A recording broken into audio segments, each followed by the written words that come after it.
ഈ മാർച്ച് 21-ാം തീയതി തിയേറ്ററിൽ റിലീസാകാൻ പോവുകയാണ്. ആ സിനിമയുടെ പ്രത്യേകത എന്ന് പറഞ്ഞാൽ ഇത് തന്നെയാണ്. ഒരു ഗ്രാമത്തിലുള്ള എല്ലാ ആൾക്കാരും ഈ സിനിമയിൽ ഉണ്ട് എന്നുള്ളതാണ്. ഇതിലെ എല്ലാ കഥാപാത്രങ്ങളെ ചെയ്തിട്ടുള്ളതും ആ ഗ്രാമത്തിലുള്ളത് തന്നെയാണ്. നമ്മുടെ ഗ്രാമത്തിൽ ആകെ ഒരു MP രാജ്യസഭാ അംഗമുള്ളത് അഡ്വക്കേറ്റ് പി സന്തോഷ് കുമാറാണ്. അദ്ദേഹം ഈ സിനിമയിൽ പ്രധാനപ്പെട്ട ഒരു വേഷം ചെയ്തിരിക്കുന്നു. അതുപോലെ തന്നെ ഞങ്ങളുടെ അവിടെ ഒരു പടിയൂർ സെന്റ് സെബാസ്റ്റ്യൻ ചർച്ച്, ആ പള്ളി വികാരി ഫാദർ ഈശ്വരാനന്ദന്റെ അച്ഛനും ഈ സിനിമയിലെ ഒരു ഇടവക വികാരിയായി തന്നെ വേഷമിട്ടിരിക്കുന്നു. അതുപോലെ ആ നാട്ടിലുള്ള ഒരു ഡോക്ടറായിട്ട് തന്നെ ഇതിനകത്ത് അഭിനയിക്കുന്നു. മറ്റ് എല്ലാ സാധാരണ ആൾക്കാർ, വീട്ടമ്മമാര് മുതൽ വിദ്യാർത്ഥികള്, ജോലിപ്പണിക്കാര്, കൃഷിപ്പണിക്കാര് എന്നാണ് നമ്മുടെ നാട്ടിലെ വിവിധ മേഖലയിൽ നിങ്ങളെല്ലാവരും ഇന്ത്യൻ ഗിന്നസ് ബുക്ക് റെക്കോർഡാണ്. കവിയാണ്. പിന്നെ അതിലെ ഒരു ഗാനം ആലോചിച്ചിരിക്കുന്നത് സന്തോഷ് സുധീപ് കുമാർ സാറാണ്. അതുപോലെ ഒരു ഗാനം അവിടെ ആലോചിച്ച നമ്മുടെ നാട്ടിലുള്ള ഒരു സംഗീത അധ്യാപകൻ ശ്രീ രാജൻ മാസ്റ്ററാണ്. രാജൻ മാസ്റ്റർ നിങ്ങൾ അറിയും. പിന്നെ പാൽത്തുജാൻ പറഞ്ഞ സംവിധാനം ചെയ്ത സംഗീത് പി രാജന്റെ ഫാദറാണ്. അതുപോലെ ഒരു ഗ്രാമത്തിൽ ഉൾപ്പെട്ട എല്ലാവരും കൂടെ ചേർന്ന് നിർമ്മിച്ച ഒരു സിനിമയാണ് തിരു.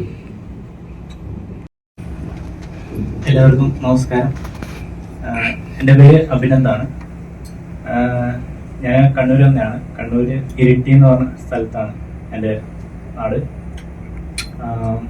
തിരുത്ത് എന്നെ സംബന്ധിച്ച് എൻ്റെ ഫസ്റ്റ് എക്സ്പീരിയൻസ് ആണ്.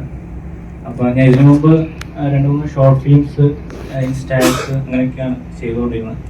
അപ്പോൾ ജോഷേട്ടൻ എൻ്റെ നാട്ടുകാരനാണ്. അപ്പം ജോഷേട്ടൻ ഇങ്ങനെ വിളിച്ചപ്പോൾ പറഞ്ഞ് ഇങ്ങനൊരു റോളുണ്ട്, നീ ചെയ്യണമെന്ന് പറഞ്ഞു. അങ്ങനെയാണ് ഞാൻ ഇതിലേക്ക് തിരുത്തിലേക്ക് കാസ്റ്റ് ചെയ്യപ്പെടുന്നത്. അപ്പോൾ അതിൽ ഒരു ഭാഗമാകാൻ കഴിഞ്ഞതിൽ ഒരുപാട് സന്തോഷം. ഓക്കെ. ഒരു ക്യാരക്ടറാണ് എനിക്ക് അദ്ദേഹം തന്നത്. എല്ലാവരും കണ്ട് സപ്പോർട്ട് ചെയ്യുക, സഹകരിക്കുക. എൻ്റെ പേര് കൃത്യ, പടിയൂരിൽ തന്നെയാണ്. കരാട്ടയ്ക്ക് ഇമ്പോർട്ടൻസ് ഉള്ള ഒരു ക്യാരക്ടർ തന്നെയാണ് ഞാൻ സിനിമയിൽ ചെയ്തിട്ടുള്ളത്.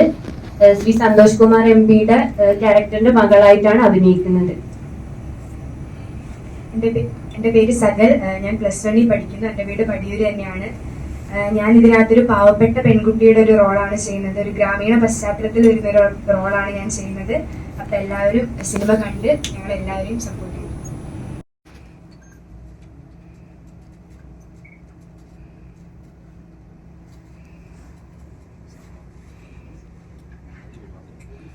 Yeah.